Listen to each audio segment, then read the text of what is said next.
big day today, guys. SEC and CFTC are having their joint discussions, and Canary Capital's CEO is out talking about the timeline for a BlackRock XRP ETF, as well as other XRP and crypto news that has come out today. We're going to cover it all. Be sure to engage in the chat, but for the time being, I want to make sure that we cover this as well as possible. So let's take a look and see what's happening. If I can get the volume up here. Where's the volume?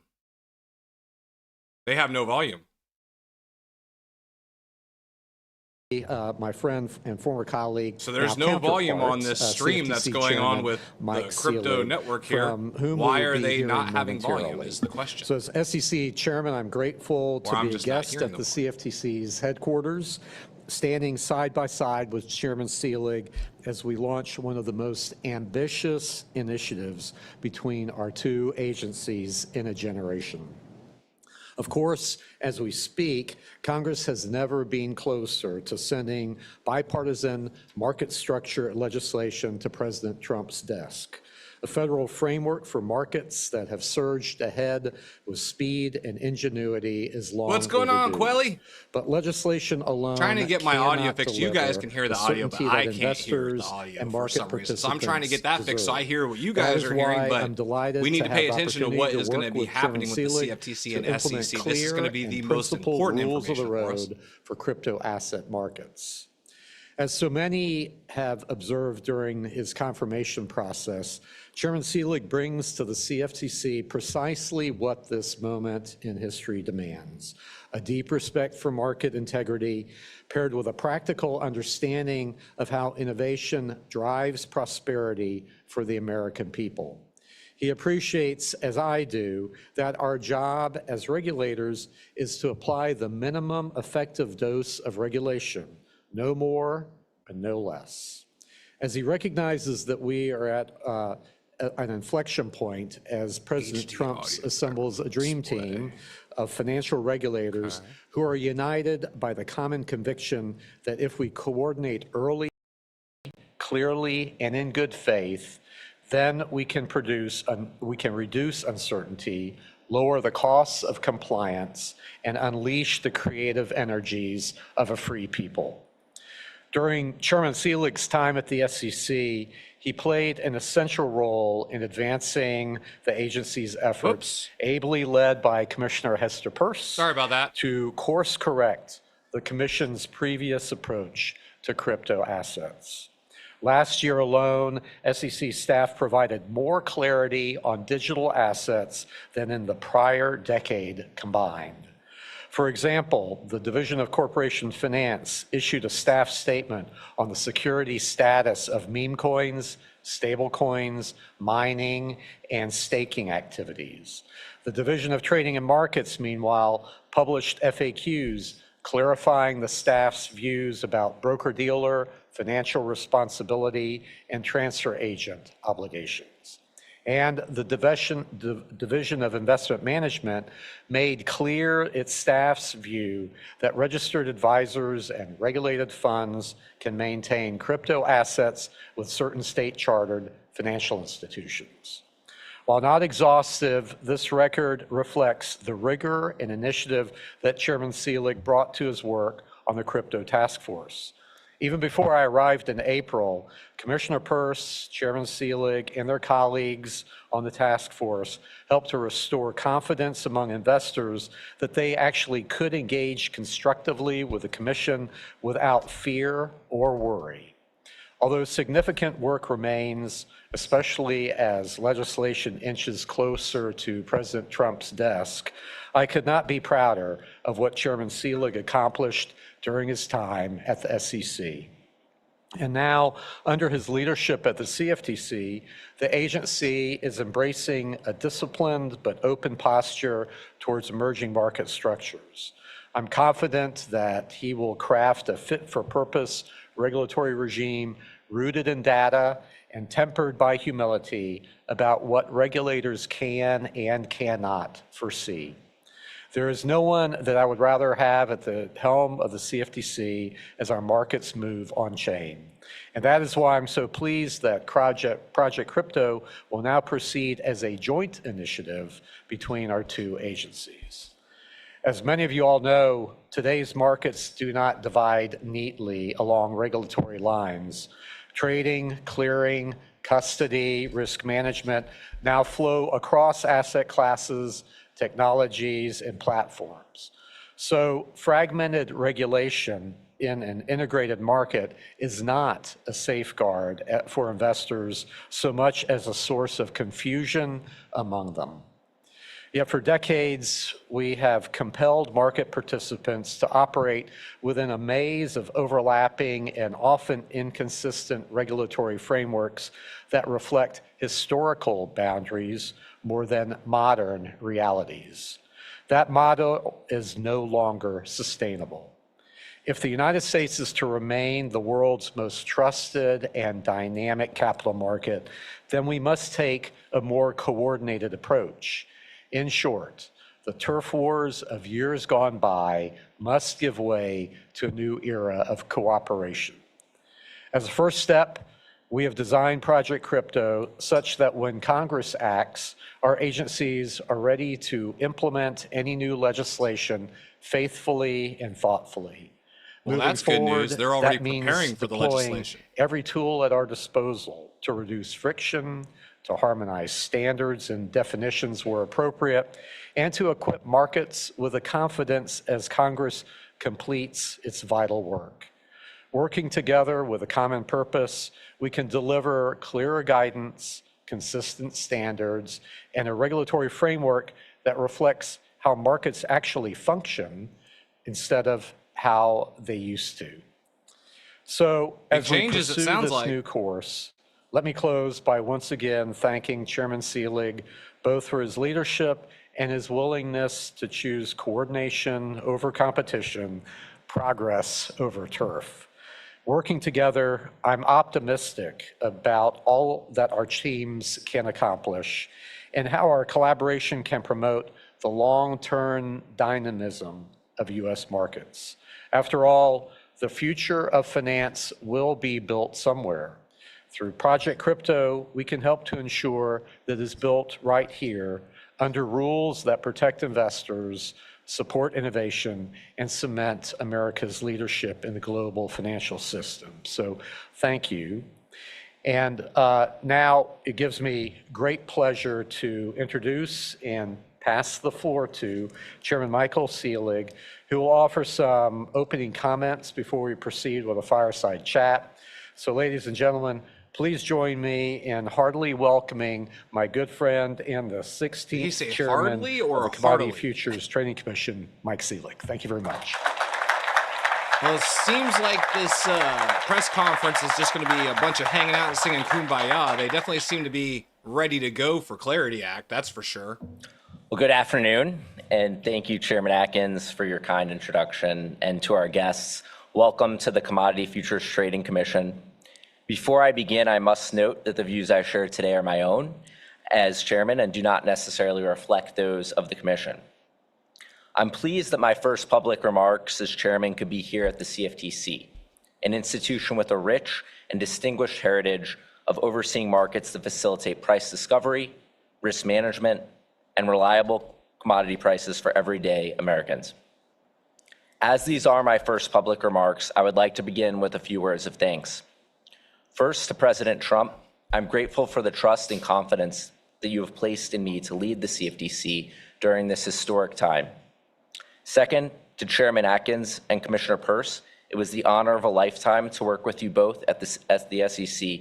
You're both principled and inspiring leaders, and I'm thrilled to work with you in this new role to modernize and harmonize our agency's regulatory frameworks. Third, to the dedicated staff of the CFTC, thank you for your warm welcome. This agency's reputation is a direct reflection of your expertise, professionalism, and public service. I look forward to partnering with you as we carry that responsibility forward. Today marks the beginning of a new chapter for the CFTC, one that builds on the Commission's legacy while sharpening its focus on regulatory clarity, interagency coordination, and permissionless innovation. For more than a century and a half, America's commodity futures markets have served as a proving ground for innovation, not just in what's traded, but in how risk is managed, prices are discovered, and trust is established among market participants. That tradition began in earnest in 1848 with the founding of the Chicago Board of Trade. What started as a physical meeting place for merchants trading grain and livestock quickly evolved into something more consequential, a system for standardizing contracts, aggregating dispersed information, and enabling producers and consumers to manage risk over time. As trading activity expanded in the late 19th century, new distribution technologies, telegraph lines, railroads, and printed quotations dramatically broadened access to market prices. Alongside organized exchanges, informal venues known as bucket shops emerged, offering retail customers exposure to commodity prices without requiring physical delivery. While these operations often lacked quality and integrity, their popularity underscored a growing public appetite for participation in price discovery and risk-taking tied to real economic activity. In response, organized exchanges moved to reinforce the distinction between transparent, rules-based markets and purely speculative imitation. Litigation over access to price quotations culminated in judicial recognition of the exchange's role in safeguarding market integrity. In the end, the Board of Trade obtained a victory at the U.S. Supreme Court, and trading in the future price of commodities migrated onto organized trading venues that came to be known as pits because of their unique physical design. The economic dislocation of the Great Depression prompted Congress to formalize this framework. The Commodity Exchange Act required futures trading to occur on organized exchanges and obligated so-called designated contract markets to enforce rules to prevent fraud and manipulation. In 1974, the Commodity Futures Trading Commission was established to oversee these markets as they continue to evolve. As American ingenuity progressed, innovation again reshaped market structure. Open trading floors gave way to electronic platforms. Without the restriction of limited real estate, the universe of futures contracts exploded as new exchanges proliferated, listing thousands of unique products.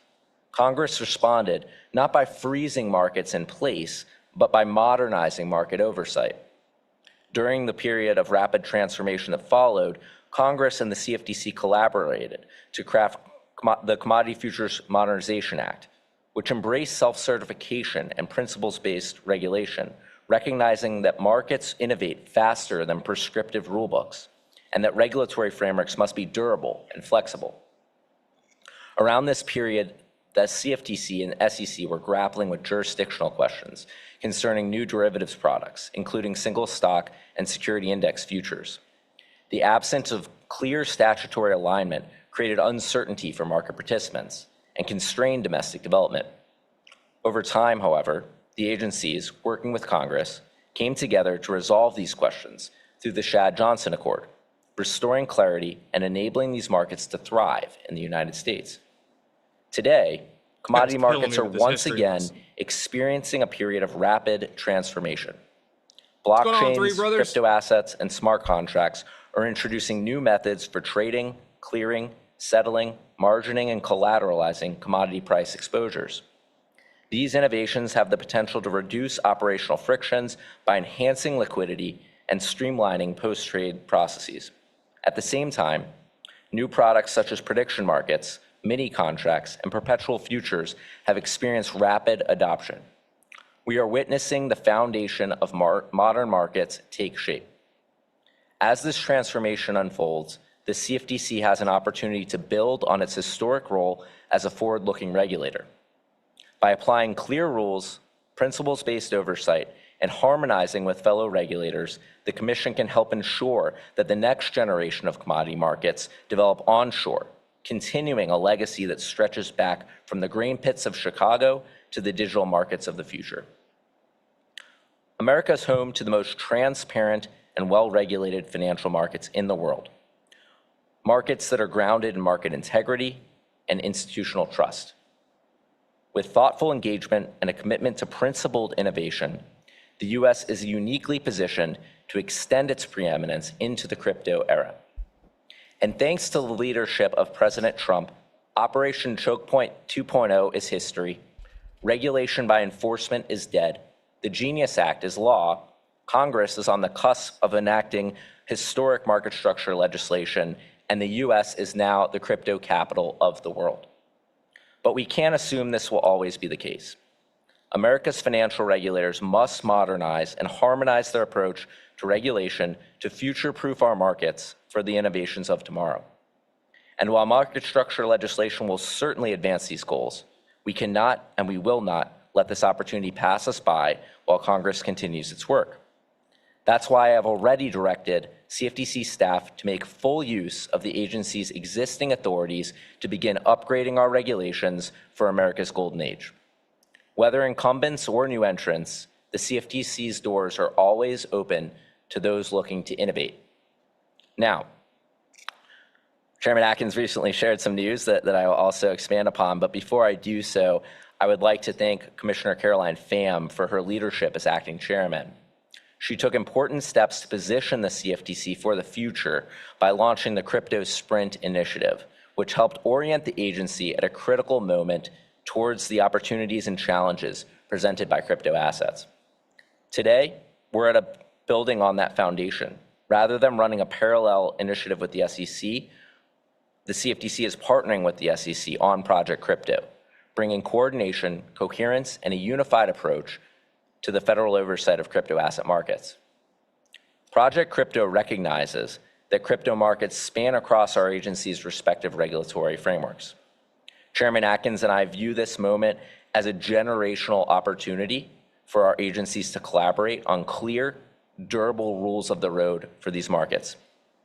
Through this partnership, we'll advance a clear crypto asset taxonomy, clarify jurisdictional lines, remove duplicative compliance requirements, and reduce regulatory fragmentation, ensuring that innovation takes root on American soil, under American law, and in service of American investors, customers, and businesses. Earlier, I mentioned the historic Shad-Johnson Accord, which resolved one jurisdictional dispute between the CFTC and the SEC, and was later codified into statute. With a wide range of new crypto assets and on-chain financial markets, we're due for a new cross-agency agreement to govern these markets.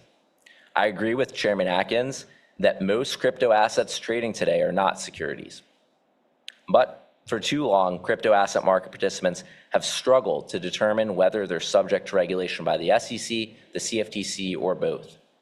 Instead of leaving the industry trapped in uncertainty, as we've witnessed under past administrations, it is incumbent on us to draw a bright jurisdictional line for our nation's builders and innovators.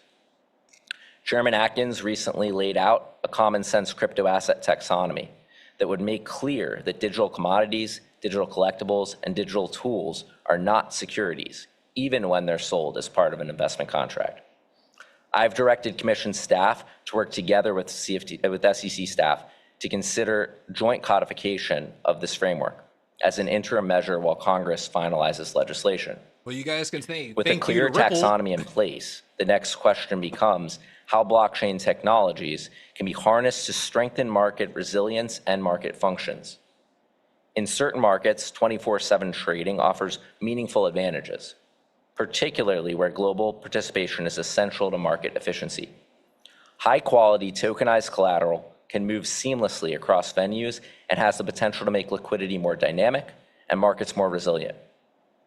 As on-chain capabilities mature, they also create opportunities for new tools, including artificial intelligence-driven systems and autonomous software, to interact directly with tokenized collateral. These systems can programmatically monitor risk in real time and execute predefined strategies within established guardrails. In this way, tokenization and automation can begin to fulfill the original promise of blockchain technologies, a more open, transparent, and efficient market infrastructure. To achieve this work and to help unleash American innovation, I've directed CFTC staff to develop rules to enable the responsible deployment of additional forms of eligible tokenized collateral. The pace of innovation with crypto assets has also led to experimentation with novel types of derivatives. Derivatives with no fixed maturity date, also known as perpetual contracts, have emerged as widely used tools for risk management and price discovery. Yet, despite clear market demand, prior administrations have failed to create a pathway for these products to exist onshore. Reversing this misstep requires transparent and workable frameworks that allow true perpetual contracts to be offered responsibly in the US under common sense regulations. And under my leadership, the CFTC will use the tools at its disposal to onshore perpetual and other novel derivative products so that they can flourish on both centralized and decentralized markets, subject to appropriate safeguards. They are moving forward As our markets fast, continue even to without evolve, clarity, it sounds digital like. wallets, decentralized finance protocols, layer 2 networks, and other on-chain software systems are now part of everyday finance. However, uncertainty persists regarding the appropriate regulatory treatment of these technologies under the CFTC's existing framework. The Commission's existing rules were designed for and assume a centralized intermediary model. With the advent of on-chain financial markets, we have to revisit these design choices and assumptions to facilitate permissionless innovation or risk ceding our global leadership to the many foreign nations that will welcome our builders with open arms, an unacceptable outcome. On-chain systems exist on a spectrum of decentralization. In certain instances, there may exist non-custodial digital wallets or user interfaces that merely function as digital rails through which users can directly interact with programmatic self-executing software code. In other instances, there may be more centralized touchpoints. Under my leadership, the CFTC will explore ways in which the agency can encourage innovation in software development and support builders as they work towards product market fit, including by assessing whether an innovation exemption may be appropriate in certain circumstances. At every step, our actions will reflect a commitment to establish clear and unambiguous safe harbors for software developers to ensure that the crypto innovations of today and tomorrow are made in America. While I share the excitement around decentralized financial systems, intermediated trading will continue to play an important role in crypto markets. That includes trading conducted both on and off exchange with leverage, margin, and financing. In that spirit, we're already taking concrete steps to foster these trading activities. First, I've directed CFTC staff to begin drafting rules clarifying when leverage, margin, or finance retail commodity transactions in crypto assets may be offered off exchange under an actual delivery exception. Second, I've asked CFTC staff to begin drafting rules codifying requirements for DCMs that choose to offer these transactions on their current platforms. Codification will promote consistency, transparency, and a uniform application of core protections across venues, hallmarks of the CFTC's regulatory regime. Finally, I've directed CFTC staff to explore the creation of a new category of DCM that is tailored specifically to retail leverage, margin, or finance crypto asset trading. These venues would perform functions similar to traditional DCMs, but operate under a purpose-fit regulatory framework. Now, our modernized approach will fall short unless it is paired with continued harmonization between the CFTC and SEC. Fragmented oversight imposes real economic costs, raising barriers to entry, reducing competition, and increasing compliance expenses, and encouraging regulatory arbitrage rather than productive investment. Recognizing this, I intend for the CFTC to work closely with the SEC to identify opportunities to better align regulatory requirements across markets. The objective is not to blur statutory boundaries, but to reduce unnecessary duplication that does not improve market integrity. As part of this harmonization effort, we'll examine whether substituted compliance can achieve equivalent or better regulatory outcomes at lower costs for market participants. Within the bounds of the law and where appropriate, market participants should be able to offer multiple products through a single platform without navigating an inefficient patchwork of registrations and overlapping regulatory regimes. Now, last but certainly not least, I'd be remiss if I did not address prediction markets, or event contracts as we refer to them at the CFTC. These markets are not new. They've operated within the CFTC's regulatory perimeter for more than 2 decades now. But despite their history, many view them as novel or unsettled, and that uncertainty has not served our markets well, nor has it served the public interest. It's time for clear rules and clear understanding that the CFTC supports lawful innovation in these markets. Consistent with my commitment to fostering responsible innovation Prediction in crypto markets are asset going markets, nowhere. I'll continue to support the responsible development of event contract markets and the important role they play in the broader financial system. Here's how we'll be moving forward. First, I've directed CFTC staff to withdraw the 2024 event contracts rule proposal that would prohibit political and sports-related event contracts, and the 2025 staff advisory, which cautioned registrants about offering access to sports-related event contracts. While the advisory was issued at the staff level with the intent of bringing clarity and awareness to the litigation, it's instead contributed to uncertainty in our markets. Second, looking ahead, and in the spirit of markets that trade on expectations, I've directed CFTC staff to move forward with drafting an event contracts rulemaking. For too long, the CFTC's existing framework has proven difficult to apply and has failed our market participants. That's something that I intend to fix by establishing clear standards for event contracts that provide certainty to market participants. Third, I've directed CFTC staff to reassess the Commission's participation in matters currently pending before the federal, district, and circuit courts. When jurisdictional questions are at issue, the Commission has the expertise and responsibility to defend its exclusive jurisdiction over commodity derivatives. Finally, I've directed CFTC staff to work with our counterparts at the SEC to develop a joint interpretation on Title VII definitions. This effort would draw clear lines between certain commodity and security options, CFTC-regulated swaps, and SEC-regulated security-based swaps.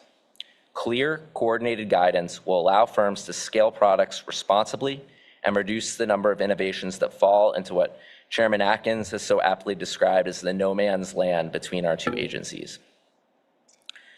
As the new frontier of finance descends upon us, regulators must relentlessly modernize, harmonize, and future-proof their approach to regulation. But we must not abandon our age-old principles like investor protection, anti-fraud, anti-manipulation, and market integrity, which remain our North Star. I'm honored to partner with Chairman Atkins on Project Crypto and lead the CFTC into this new era for our financial markets and for the new frontier of finance. Thank you very much for your time today, and I'm looking forward to the fireside chat. Well, that was all positive. It certainly seems like they are loosening the rules on crypto moving forward. I'm curious what they're going to have in this fireside chat here with crypto in America.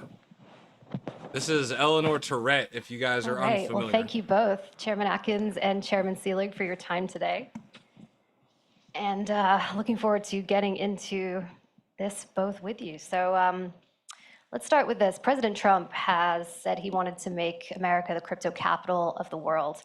And you both have pledged to help him deliver on that promise by bringing the agencies overseeing crypto closer together and really, in your words, harmonizing the regulatory process. But harmonization is not something we've seen a lot of from your two agencies. It was only really last year that we saw the SEC and the CFTC come together and really work together on some of those issues within their shared jurisdiction. But today you're changing that. You're working together on Project Crypto, making that a joint agency initiative. But before we jump into the details there, I do want to drill down on this new partnership. Chairman Atkins. Harmonization is a nice word, but what's changing exactly between the agencies, and what is this new partnership going to look like in practice day to day? As if you guys aren't on the phone enough all the time anyway. That's right. Well, thank you. Well, thanks for agreeing to do this and moderating us here. And it's great to see everyone here in the audience. Well, so first of all, you know, this is now my third time at the SEC over a span of 35 years or so. So I've seen the good, bad, and ugly of, cooperation or non-cooperation, and then outright, kind of, if not fisticuffs, then, casting, aspersions, at a distance between the two agencies.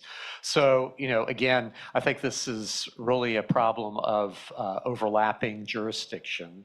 And so I think that we can, like I was saying, and as Chairman Selig was saying, that can be solved by collaboration, and where we have the same goals as far as building the markets, and as you heard, making America the crypto capital of the world, as well as other things too, and make our financial markets, maintaining their number one spot in the world. So we have to do that by competing with other jurisdictions, and we're the only one that has this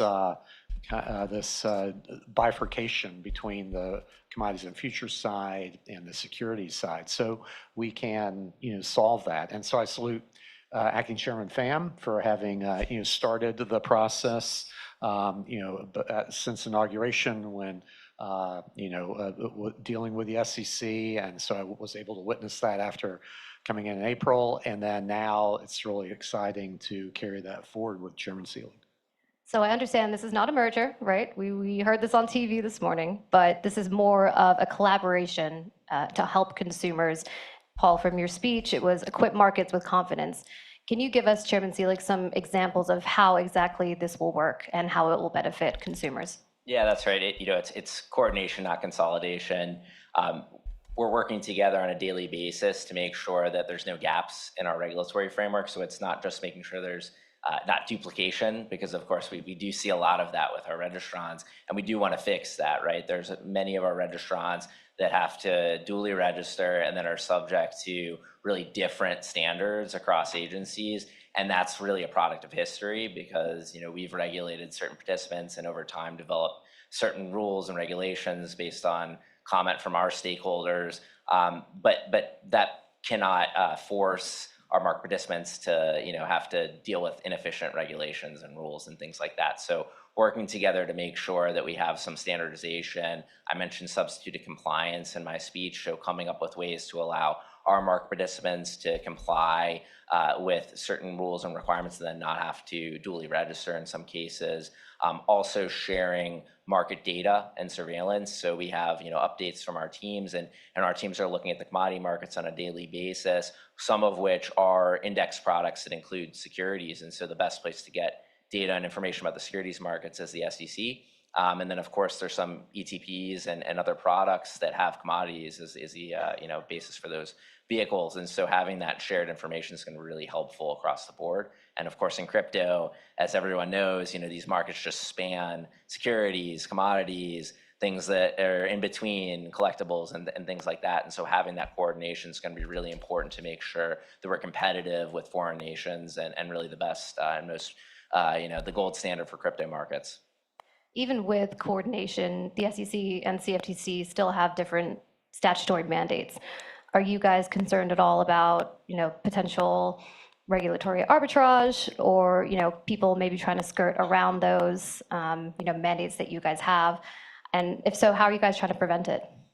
Well, that's exactly why we need collaboration, because you have the regulatory arbitrage if you have gaps between the two agencies, because when you boil all this down, it comes down to money.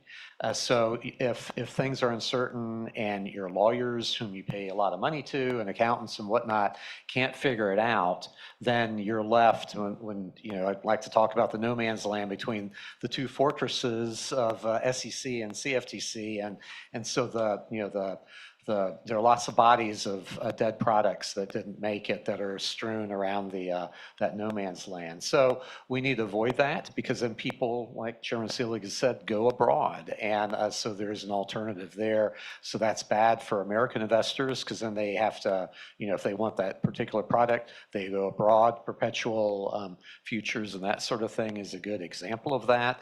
And so that they're under foreign law and they don't have the certainty of using American law. So we have to be smart. We have to be united. We cannot allow, petty quarrels to make life difficult for investors and market participants. So our markets, deserve that, and we, on behalf of the taxpayer, need to deliver that. I mean, let's turn to Project Crypto, because it initially was a an SEC initiative launched by you, Chair Atkins, last year to really modernize U.S. securities laws to make it work for modern technology like digital assets, crypto, prediction markets. How does the CFTC fit in here, Chair Selig? Well, it's really the same playbook. We need to modernize on both sides of the house, and then we need to harmonize. So it's not just enough to say, software developers are protected on the SEC side or the CFTC side. We need to do it on both, and we need to have consistent standards.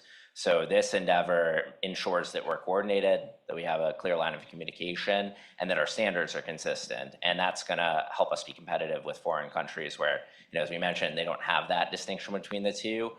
There's a lot of advantages because our agency really has experience regulating markets where you don't have the same sorts of informational asymmetries that you deal with in the securities markets, which is why I think the legislation, which we're really excited about and commend Chairman Bozeman and the Senate Agriculture Committee for getting that through today, that really contemplates a big role for the CFTC because we have that experience with these markets, that the information is not coming from a single source, it's coming from the marketplace. We're tracking that, we're surveilling that, and then we can learn from the other side of the house where the SEC has a lot of experience regulating participants that are raising capital and have these informational asymmetries with persons who are making investments. And with crypto, you kind of see those two worlds merge. We have assets issued and then trading in these open markets. So we're excited to have that collaboration. Mm-hmm. And you mentioned the token taxonomy, you're trying to codify it on the CFTC side. Is that something you guys are also working with Congress as they work to establish the market structure bill? Yes, taxes. We've given a lot of technical assistance to both houses of Congress as the House was developing their Clarity Act, and now as the Senate is developing its Market Structure Act. So to both committees in the Senate as well. So, we stand ready, willing, and able to help them, codify as much of this into law as, they choose to. And then we stand ready to unite and to, if there be gaps, in the legislation, however it might come about, we will use our authority to help plug those gaps and, again, to bring certainty to the marketplace. Well, it certainly sounds once they roll out the Clarity Act, it's going to move some fast. guidance on tokenized securities, and you've talked a lot about bringing capital markets on chain as part of Project Crypto. I have to ask, where are we with the innovation exemption that you mentioned last year? Oh, yeah. It's almost the end of January. We've got a couple more days. I think you said possibly before the end of January, but where do we stand on it? And what can we expect to see when we do see it? Well, so we're still working on that, obviously, and we need to measure twice and cut once, and so we have solicited comments and whatnot. So we want something that is fit for purpose, that will allow enough people to be able to develop their products, within a predictable ambit of maneuver, and then with an end date, an off ramp, that sort of thing. So that's the general, outlines of it. And we had a shutdown to put up with, and perhaps now another one. So we'll see. So we're working apace at this, and then we want to. It would be nice to see the direction from Congress as well. So I'm really hoping for a bill to be delivered to the president very quickly. So that's our hope. So we're taking all this into account. Are you waiting on market structure to be passed before you put out the innovation exemption? No, not necessarily. I mean, because I think that's within our ambit of maneuver and our authority. But again, I think there are a lot of moving parts to the situation, and I just want to make sure that we keep the train going forward at full speed and for all parties' sake. Chairman Selig, I heard you say recently that you see capital markets coming on chain within 1 to 2 years. I feel like that's a very short timeline for U.S. capital markets all coming on chain. What has to happen between the SEC, or aside from market structure passing, what has to happen between the SEC and the CFTC in order for that vision to become a reality? Well, I didn't say all capital markets, so let's okay. get ahead of ourselves. No, but I do think we're already seeing really this convergence where a lot of the products, this goes to the point of the tokenization statement the SEC just put out yesterday, we're seeing so much interest in tokenized securities. We're seeing a ton of interest in tokenized derivative instruments and leverage products. And so we have to embrace that. We have to set rules for that. We can't fear the future and basically say this stuff happens offshore, but not here in the US. That does put a lot of responsibility on us to develop the rules for that and make sure that it has appropriate guardrails. But we're going to do that. So we're going to work closely with industry to make sure that when these markets are ready to come on chain here in the US, we have the right safeguards. But I do think this is happening all around us. It's happening offshore. We've seen so many of these products trading on offshore markets that they're really banging at our doors to get it here. That's part of the reason we've developed here at the CFTC an Innovation Advisory Committee, which will be comprised of CEOs from some of the leading digital asset firms, prediction market firms, major exchanges like ICE and NASDAQ. And so we can really think about the changes happening in our market structure and develop the rules that are appropriate to make sure that America leads in these new markets of the future.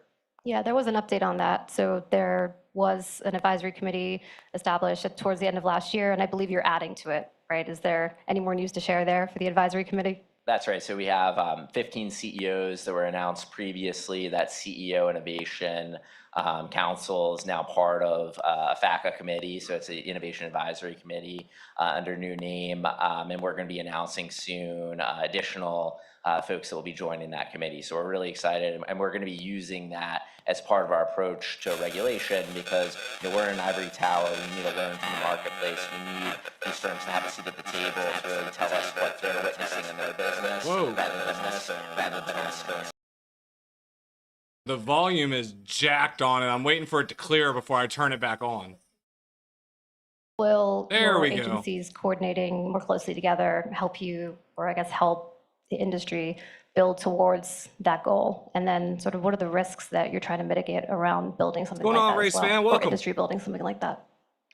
Well, I think that's the ultimate collaboration. The idea of a super app where with substitute compliance and recognition of, the common goals and common processes and to align our regulations can save a lot of money, I think, for investors because they ultimately pay for whatever market participants have to pay for in terms of direct costs or if diminished competition. So I think we want innovation, we want competition in our marketplace, and so I think we can achieve it that way.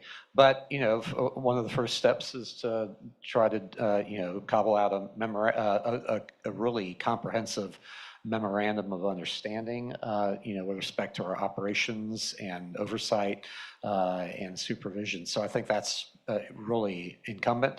Back when I was a commissioner back in the aughts with Commissioner Walt Lucan, it came to our attention that there had been a draft MOU for examination between the two agencies that was just wafting in the wind for years and had never been finalized. And so it took the two of us to kind of crack heads and then get this thing signed and through the respective commissions.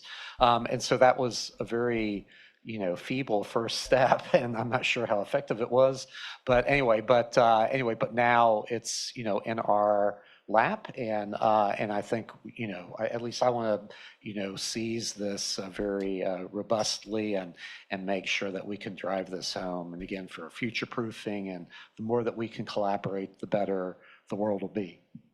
Yeah, I think if we do our job right, there are no regulatory shortfalls or anything like that. We're going to make sure that there's consistent standards. And so if some firms are subject to additional registrations and requirements, if we can simplify those, streamline them, make sure that there's a primary regulator, it's not going to be a hole in the regulatory framework, but rather a more efficient system for actually regulating those firms. You're both describe yourself as pro-crypto, pro-innovation, and sort of pro-letting the markets decide who wins and loses, not regulators dictating that. But TradFi has been pushing back significantly on a lot of these new technologies, crypto, prediction markets, and some of these TradFi participants are within both of your jurisdictions. But from the meetings you guys have been having, and you guys have been seeing this drama playing out on the on the public stage, right? Like, how do you see this sort of turf war, as it were, between the old world and the new world playing out? And we can start with Chairman Atkins. Well, I mean, we'll see. I mean, some of that is now, squarely on Congress's plate, and so we'll see how they deal with that. And there is, what we need to do is, there've been lots of regulatory impediments over the years to prevent our financial system to modernize. And so, we have to take that into account as we go forward. But we need to make sure that, investors are not shortchanged in, whatever it comes about.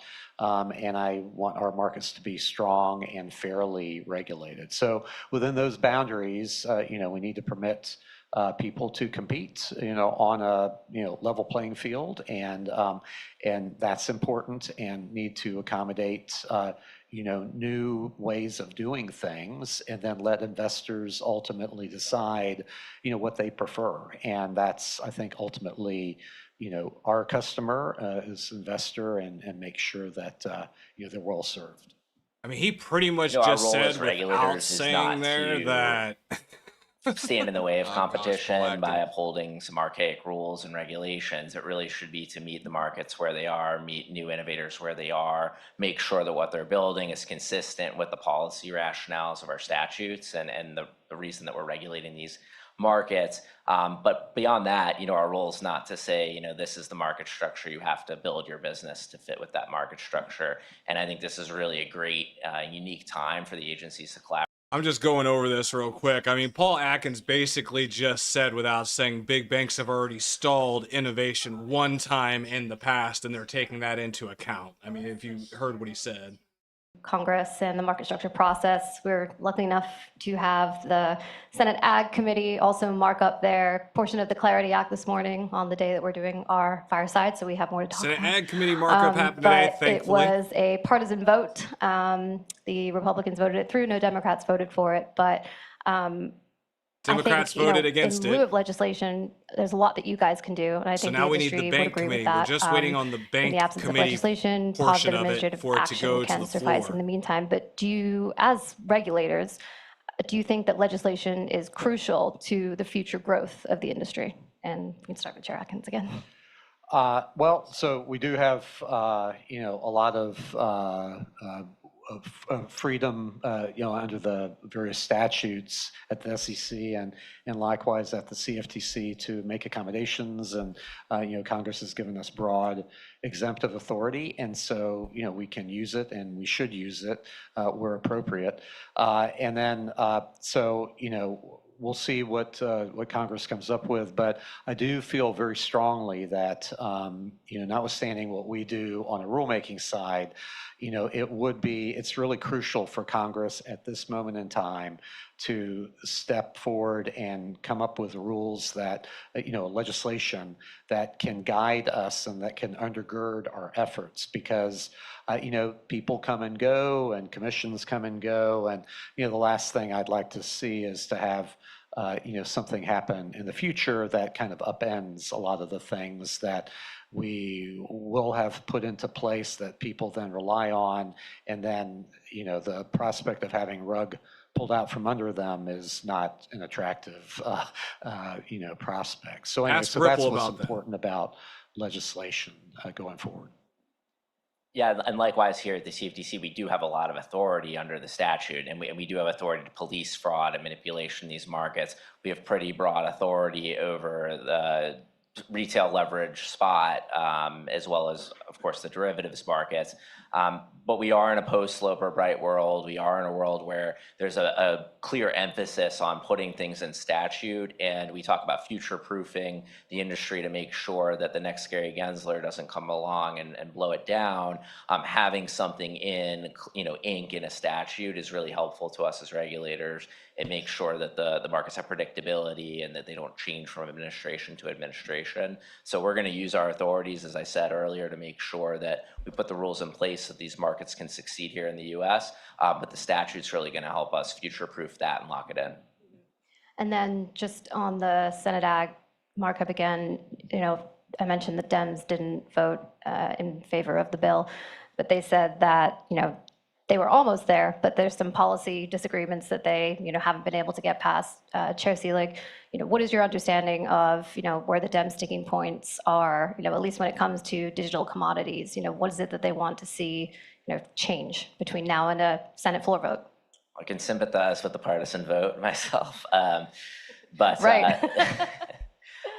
no, I think the ag draft is really in a great place, and I'm really glad that they put that through committee. I think what's really great about that text is that it includes broad exemptive authority for the agency, and in many circumstances we need to use that authority. There's cases like we're talking substitute compliance, and as markets develop over time, we really don't know what the digital asset markets of tomorrow are going to look like. And so having that exemptive authority in there, recognizing, of course, we have on-chain markets and just all sorts of new innovations coming down the pike, that's really helpful. And we're excited to work together with the banking committee as well. I'll be right to get back that in a across sec. the line. And there's areas that are really beyond our remit on yield and other things. But I mean, the statute's really moving, and the president's leadership's really pushing this across. And we're really glad that we're on the cusp of having some clear statute in place. And quorum at the CFTC, they want to see you have some colleagues here, so you're not alone. Well, that's, look, that's the president's decision, and I will work with whoever is appointed to work with me. But right now we've got so much work to do that I'm just focused on making sure the building's in order and that we can get all of the great agenda that we just discussed across the line. Awesome. Well, to close out our discussion, I want to ask both of you, in light of making everything future-proof, how do you both plan to future-proof this partnership beyond both of your tenures at the SEC and the CFTC? And we'll start with Chair Selig this time. Sure. Well, the memorandum of understanding that Chairman Atkins mentioned, I think, is going to be really a historic piece of documentation that's going to formalize a bunch of different processes between the agencies. And that's hopefully something that lives on well beyond this administration. I also think just the getting the staffs working together is going to have a real impact. Day-to-day coordination and collaboration, relationship building between, career staff within each building, that's going to make us all better as agencies, as well as, as lawyers and as market specialists. And so that's very important. And I also think just, the leadership at the top has to continue to make efforts to collaborate, right? There's joint rulemakings coming down the pike, potentially with legislation, but even non-mandatory joint rulemakings. I think harmonizing, making sure that our requirements are consistent and not just operating in kind of isolated silos. I mean, that type of relationship building is going to be very important going forward. Yeah, so I agree completely with that, and I emphasizing joint rulemakings. I think, having been in Washington long enough now, I mean, the more that we can Where is it? can There it work goes. out their differences on these particular issues and deliver a bill to the president for him to sign. I'm just curious, how often are you guys on the phone these days? Every day? We'll see. I mean, it's been so busy here recently, and Mike, Chairman Selig has been, swallowed by the whole process of moving in and getting things organized on his side. But we're committed to at least weekly discussions, and we're not that far apart, physically, here in the city. So, we'll be working on all ends to knit that together, and then importantly with the staff too as well.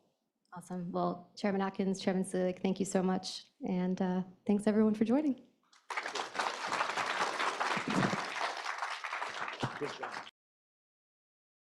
All right. Well, that was interesting. We definitely figured out a few things for sure. What did we figure out? We figured out that they are setting up everything behind the scenes. So as soon as the Clarity Act is pushed across the finish line, they can hop into it immediately and start actually rolling out those rules and regulations. We also found out that the Fed's trying to go away, and the SEC and the CFTC are working very, very close together. This is all bullish and positive news. Now, we say that, and while all of that's going on, number go down. Well, it's starting to come back up. We're at $1.78 right now.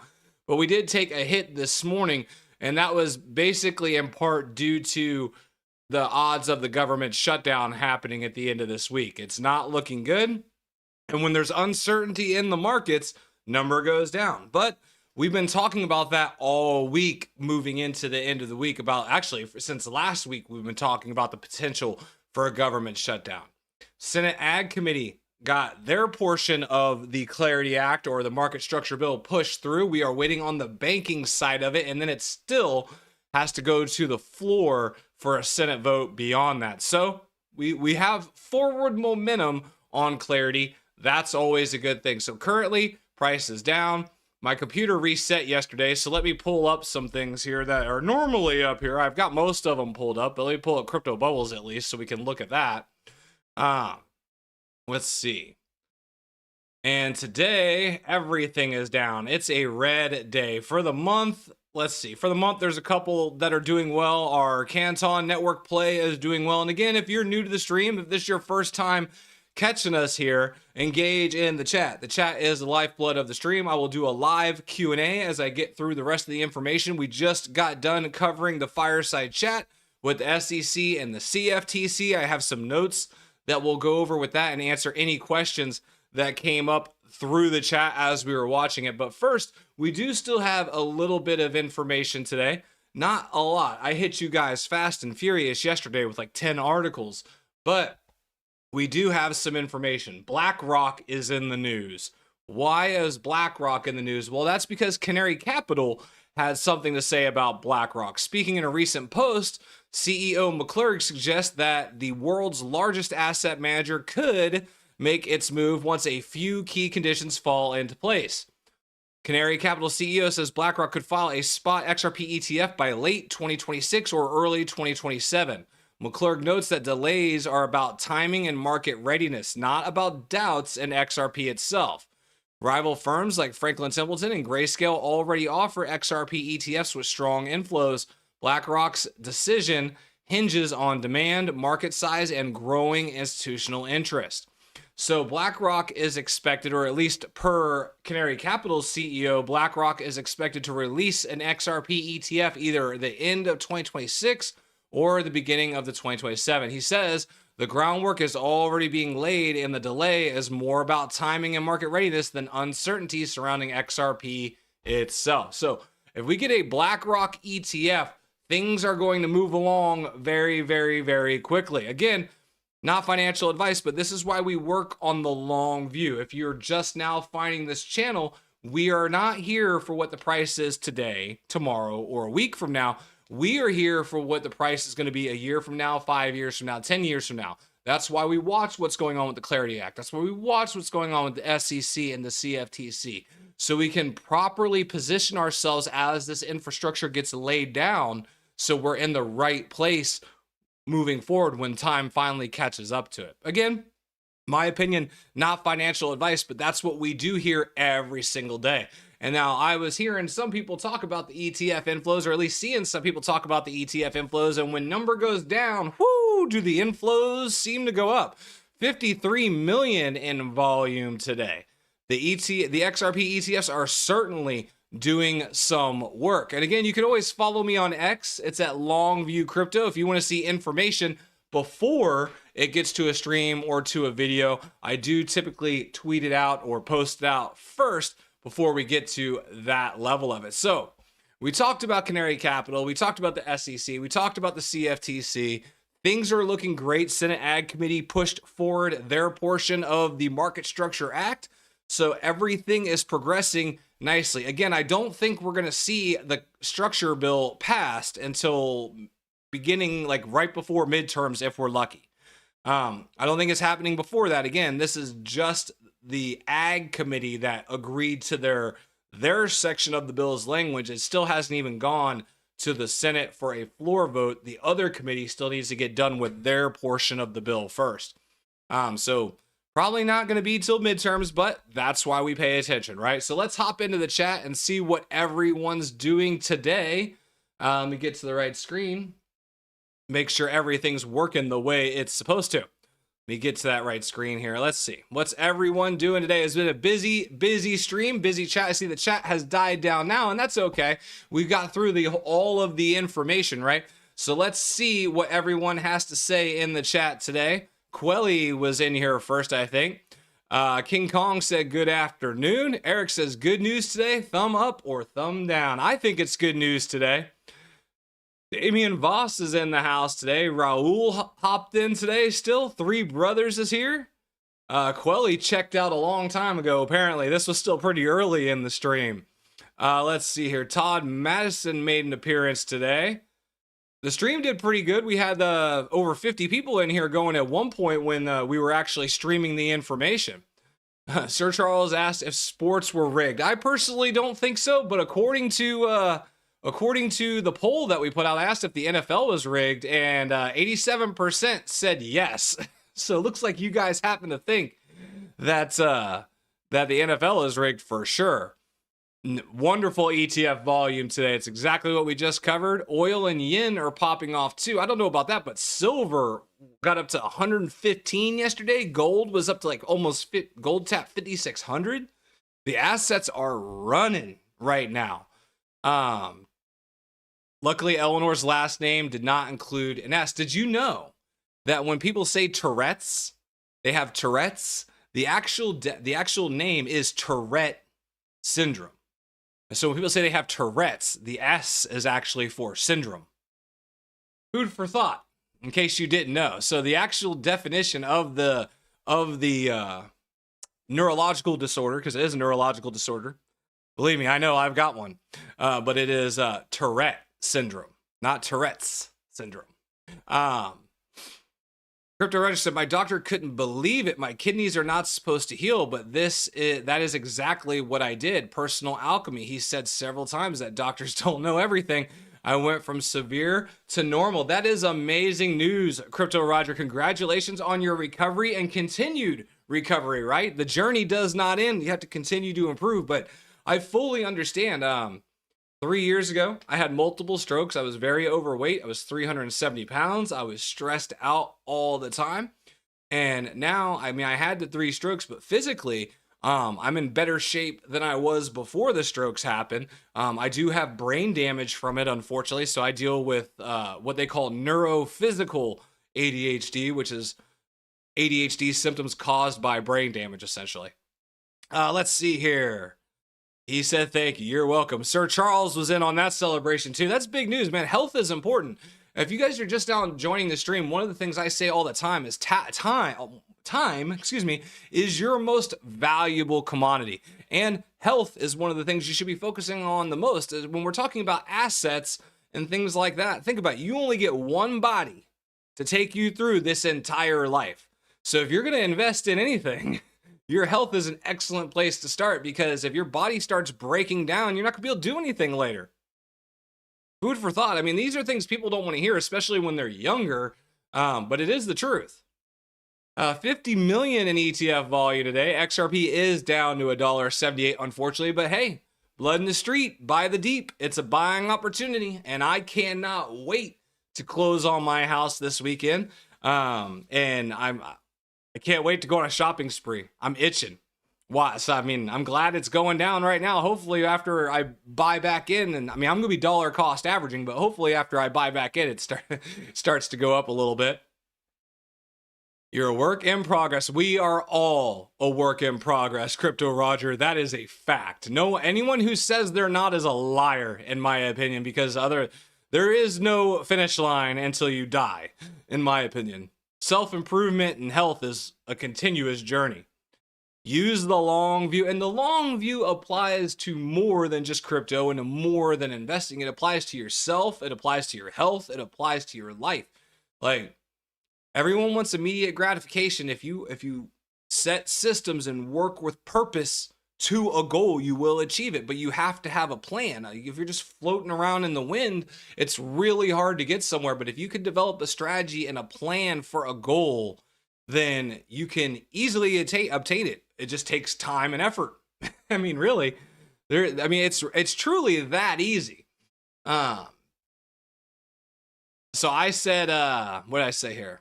I said, it looks like I may get my wish for next week. Crypto Roger said, I hope it's for $10 XRP. And I said, no, that's for the week after next, because I just, I'm selling my house tomorrow and I'm going to have a large chunk of capital to deploy for investment and stuff like that. So I'm hoping it goes down so I can buy in longer. But, you know, let's see here. Sir Charles said, oh man, let's see. I was about to pay off some credit cards, but then, of course, BTC drops. Yeah, you know, what can you do? Such is life in the markets.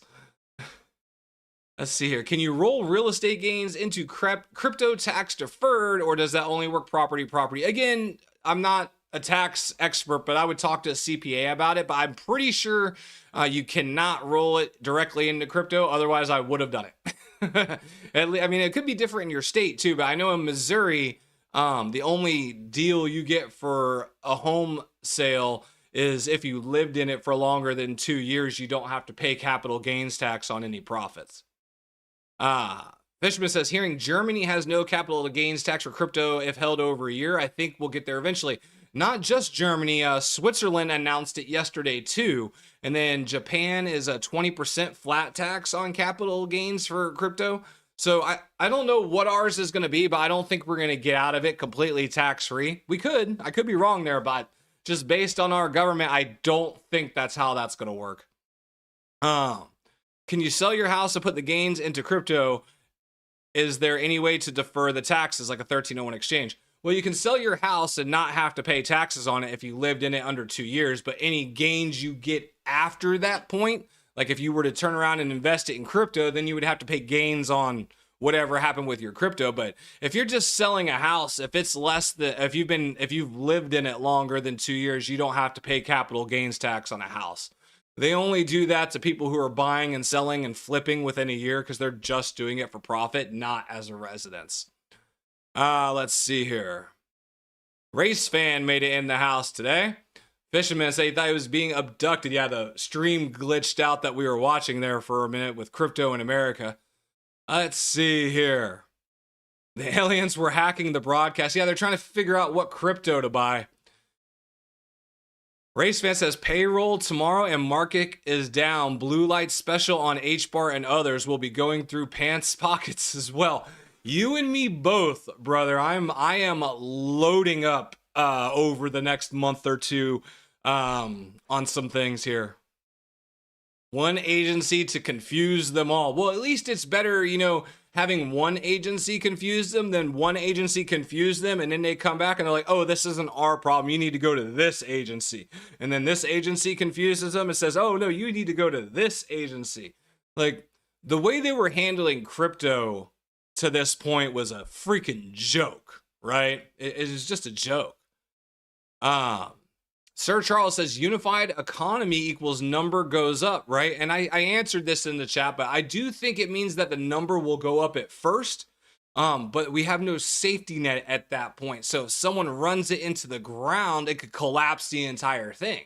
There's no checks and balances on who's in charge of the money as soon as, like, if we get rid of the Fed and we have a unified SEC, CFTC, then that means whoever is in office at that time and appoints the head of whatever agency they want to call it, right? That means that the administration runs fiscal policy. And we don't have any checks and balances that way. So one person could run it into the ground, essentially, and that's the concern. So it could be good for a while, but it could also go very bad quickly, and that's the fear. That's why we have the system we have now to prevent that. So we'll see how it works out. All we can do is see what they're doing and position ourselves in the best possible space to profit from it going forward, because we can't stop what they're going to do. We just need to be aware of it so we can make the right decisions. Does the whole thing eventually end up in the same place, irrespective of which party has power? I don't know what you're asking. Thanks, by the way. I only get a commercial at the beginning of the stream. So what I did, I can't deactivate monetization on just streams, but I can set to where the mid-roll things, I can set it to where I control the ads. So after the first ad at the beginning, if I want there to be an ad in here, I have to insert it. So I can click a button and insert an ad. I just don't click on it when I'm streaming for you all. So if you guys appreciate the no ads, you know, you're very welcome. Super chats are available. Nah, I'm just joking. I appreciate all of you being here and taking your time to be with me. Your time truly is the most valuable thing. So the fact that you take your time and spend it here with me does not go unnoticed. I truly appreciate it and truly appreciate every single one of you for helping me to grow the channel. If you are still in the stream after an hour and 10 minutes, please hit the like button, right? So make sure you're subscribed, share it far and wide so we can get the non-hype, real deal information out there to more people, as opposed to all the clickbait and hype narratives that lose people money. That's what we're trying to avoid. So, Three Brothers said, gonna be a meeting at the White House on Monday about crypto. Do you have any news? I don't have any news on it yet. I've been running around a lot this morning, so as you guys know, I'm on long-term disability. So this morning I got up and I did a quick short, and then I had to pack up all my old work stuff because they fired me the other day.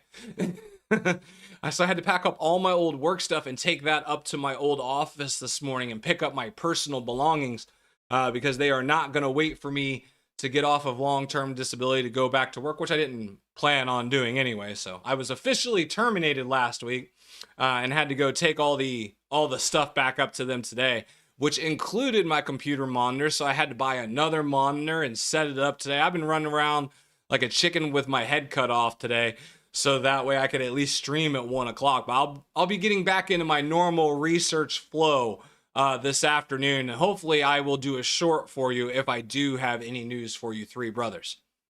Sir Charles, with a long view, you can see the long con. Yeah, when you zoom out to a 30,000 foot lens and just take a look at what's going on, it makes it really easy to pull emotion out of it. It makes it really easy to just look at it from a logic and numbers perspective. And when you're operating, like we've talked about before, Sir Charles, when you get your financials in a position of power and a position of strength, right? No worry, no stress, and you're zoomed out to that 30,000 foot lens when you're looking at everything, it just makes it so easy to plot things out for the future because you don't have to worry about it. And then and some things you're going to get wrong, some things you're going to get right. And that's why you do the research, but you're not stressing about it because you've put yourself in a position of power. And the more you operate in that space, the more you learn. So that's how I feel about it anyway. Let's see here. Crypto Rush says, at this point, I could go for an ET pumping our XRP. An extraterrestrial? Yeah, I would love for ET to pump the XRP, right? That would be amazing. Crypto Mercy says, holy smokes, there's blood on the streets today. Yes, there are blood on the streets today. I thought we were going to pull back to 175, 177. I've been saying that all month. It just took a really long time to get there. Well, let me rephrase. I haven't been saying that all month because at the beginning of the month, when I thought there was a chance that Clarity Act could get through this month, I was thinking it could hit $3. But as soon as I realized and adjusted my timeline on the Clarity Act, that's why I was like, nope, it's going to go to $1.75 first. And it seems like that's exactly what's happening. I didn't get these last two chats in this other thing. Oh, here we go. This Dems don't want it to pass. No, they don't. Well, it's not that the Dems necessarily don't want it to pass. I don't think the big banks don't want it to pass because they're going to lose a lot of freaking money, and they are lobbying with the Democrats. They always have been. That's why we had such an anti-crypto administration before, because they're a Democrat, right? Banks are in the pockets of the Democrat, right? It's just how it goes. Because you have to think, they want all of the public service payments and all of these things. They want more money in the hands of the broke people because when you put money, sorry, and I'm going to get pretty cold here. So I'm sorry if you're broke, okay? But the banks want money in the hands of the broke people because wealth is a mindset. Wealth has nothing to do with money because if you give a broke person $1 million, they're going to be broke in a damn year. More than likely, because broke people make broke people decisions and rich people make rich people decisions. So if you give a bunch of broke people money, they're just going to blow it and give it all back, right? So they want that to happen. It continuously perpetuates the system. That's exactly what they want to happen. That's why they don't teach wealth education in school. They don't teach you not to get into credit card debt. They don't teach you. What do they tell you? Get a student loan. You need to go to college. They put you in debt slavery before you even graduate with a degree. Okay? They don't tell you not to get massive car payments. They don't tell you not to run up credit card debt. They tell you go to college, get a job, and be a good little consumer because it keeps the economy going. They want spenders. They don't want savers. Savers do not boost the economy. It's just the way it works. So if we want to see real changes generationally as far as how we handle money, it's going to start with educating your kids, and you're going to have to be the person to do it because the schools are not going to do it for you. And the best way to do it is to lead by example. Show them a different way and show them how it works. So you have to take some personal accountability and make changes in your life and make sure you're reflecting a positive example for your children and you teach them a better way. Otherwise, the cycle is going to continue. It just is. Let's see here. Crypto Roger said, doctor said he also has perfect lungs, yet I think he knows I smoke the good herb like a chimney. My wife is so mad she doesn't smoke and has high blood pressure, and my blood pressure is perfect. Well, so I don't smoke cigarettes, but I do partake in medical cannabis. So when I was in the military, I destroyed my ankle and had to have reconstructive surgery. And then I also, a few years after I got out of the military, wrecked my motorcycle and destroyed the same ankle again.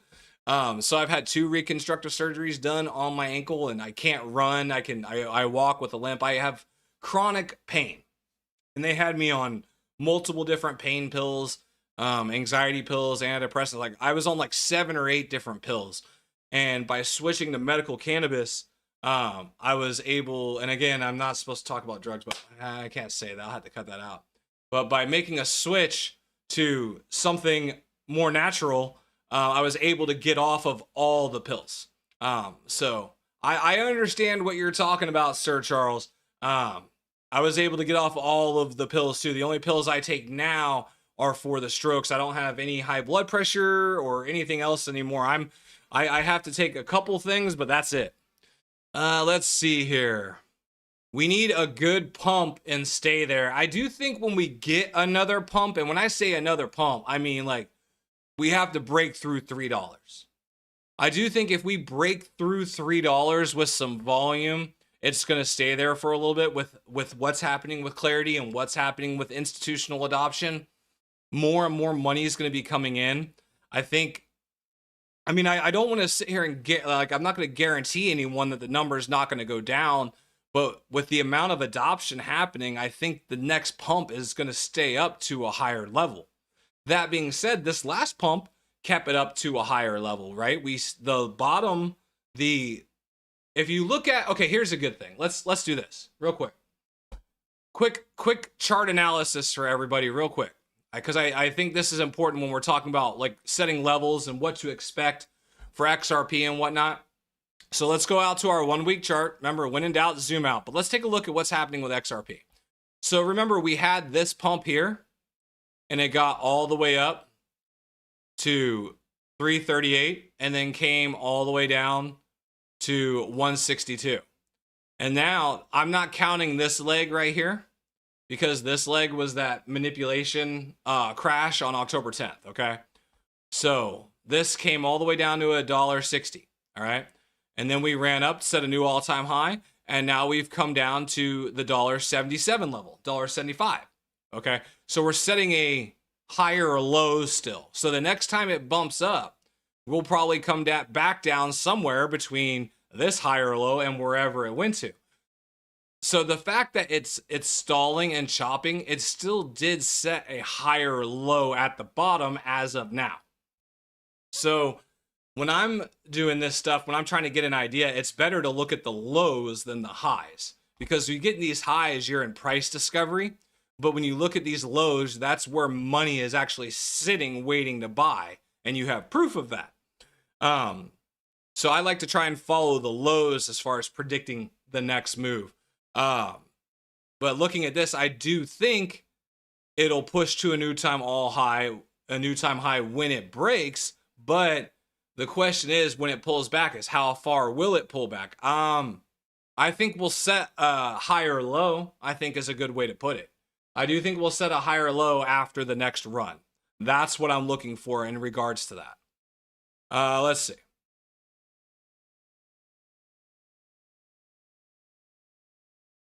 The banks own the dims. They sure do. They sure do. You can see it in the voting records in the House and the Senate. I mean, it's clear as day. You can see who's backing whom. Big whales are fleecing these long positions, rinse and repeat until it goes up. That's why I'm looking for a major short crash. If I see a major short crash like we did in October, that tells me we might need to buy. But again, that's why when there's blood in the street, you buy the deep. Just buy on the way down. And then when it goes up, you feel good. Never put leverage on crypto. They will decimate you each time. If you are going to mess around with leverage, do no more than 20%. Because the last thing you want to do is be liquidated. At least if you operate at no more than 20% leverage, you don't have to worry about being liquidated. That's the big thing. I don't personally mess around with any leverage in trading. I do occasionally will buy options, and full disclosure, I did buy a couple puts on XXRP when I predicted it was going to go down to $1.75 back when it was at 210. So that's why you can see this has gone up over here, because those are from my puts. I bought 2 puts on XXRP. I was waiting for them to get down to about $1.75-ish, and I was going to sell them and then re-roll them back in the longs, but so far so good. And again, not financial advice, it's just what I do, what I've done. Full disclosure, and I hold plenty of XRP, but yeah, I saw that opportunity. I was like, I need to do that. I have a 701 Enduro with around 200 miles on her. 701 Enduro. I have a 2011 Harley Street Glide sitting in the garage. Stage 2 kit, full exhaust. Love that bike. Too bad I can't ride it. I'm selling it. I haven't ridden mine in over 6 years, Roger. If that tells you anything. I have not ridden my bike in over 6 years. Well, I did take it out after I had it checked and tested because it was sitting in the garage for like 5-6 years. It was sitting in the garage unridden for like 5-6 years, so I sent it up to Harley and had them test it all out, clear the gas tank, make sure all the fluids are good, make sure the brakes are good, but just make sure it was safe to ride before I put it up for sale. But yeah, it's a 2011 Harley Street Glide. I bought it used back in 2015 with 33,000 miles on it, and it now has 35,000 miles on it. But after the strokes, I couldn't ride anymore, unfortunately. Let's see. Raul says, I think we'll be around $2.75 to $3 for a few months. Let's get to $3 first and then go from there. But if I buy in next week at like $1.75 and it jumps up to $2.75 in a few months, I am not going to be mad. I'll be very happy with that. Husqvarna. The same way with my bike, about 6 years. Yeah, I mean, I loved riding my bike, but here was the issue with my motorcycle for me. It's my dream bike. I absolutely love it. But at the time, I had a wife and child. And if me and the wife went anywhere, we had to take the kid with us. So the only time I was able to go riding was out by myself because I couldn't ride to work because it was on the highway during rush hour traffic. It was literally like seeing my life flash before my eyes every time I rode it to and from work. So I had to stop doing that. So the only time I could ever really ride my bike was just to go take a pleasure cruise. And that gets boring after a while if you're just going and riding around for an hour. So unfortunately, I kind of got out of it. I'm happier spending 4 hours on a golf course than I am spending 4 hours just riding. And you only have so much time in a day. So I actually have my motorcycle up for sale right now, and I plan on investing that as well once I finally do get it sold. But now is not the best time to sell a bike. People are trying to lowball me, so I'm just letting it sit there for now. Let's see. Stephen Haynes says, there it goes. Oh, Todd Madison, I have a BMW 1000R. Glad to see motorcycle enthusiasts in here. I'm your typical dude, man. I'm your typical guy. I like riding motorcycles. I like playing golf. I like watching football. What else? I worked a normal 9-to-5 job. I got a wife and kid. I'm just a normal dude like you all, who likes to research and likes to talk, I guess. Does it seem that CC isn't controlled by Bitcoin unlike the other cryptos? To me, it does. I have pointed that out, that CC does not move with Bitcoin. I've seen that happen multiple times. And again, CC's kind of like my oddball play. Now, it's a lot of people are starting to get into it right now, I've noticed. But I've been looking at CC for the better part of a year and just really started talking about it a little over a month ago for you all. But it seems like it's really coming on strong right now. People are finally starting to hear about it. But the cool thing, I mean, it's been around since 2014. It's not like it's some new technology, which is really funny when I see people comment on videos or comment on streams that, you know, XRP is old, it's a dead coin, and CC's here to replace it and all this. I'm like, CC came out 2 years after XRP. What the frick are you talking about? Like, they're pretty much the same age. This is a lot of people who are uneducated because they hear something over here and they think that's the truth. But, you know, it is what it is. 2009 early Sportster 1200. I'll put a picture of my bike up for you guys. I'll find a way to work it in somewhere so you guys can see it. But I love that bike.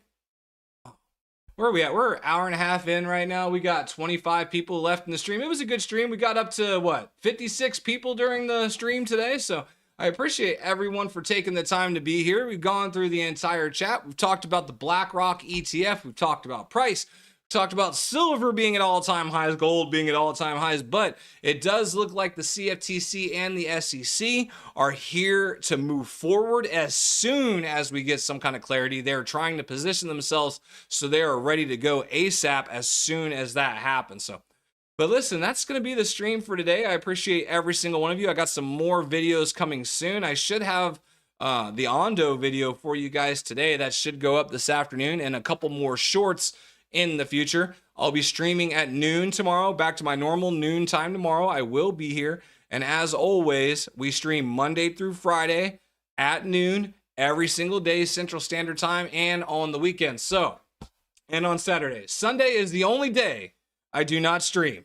So if you guys need some news, need some information, need to pick me up, you know where to find me, okay? I'll see you guys tomorrow. Later.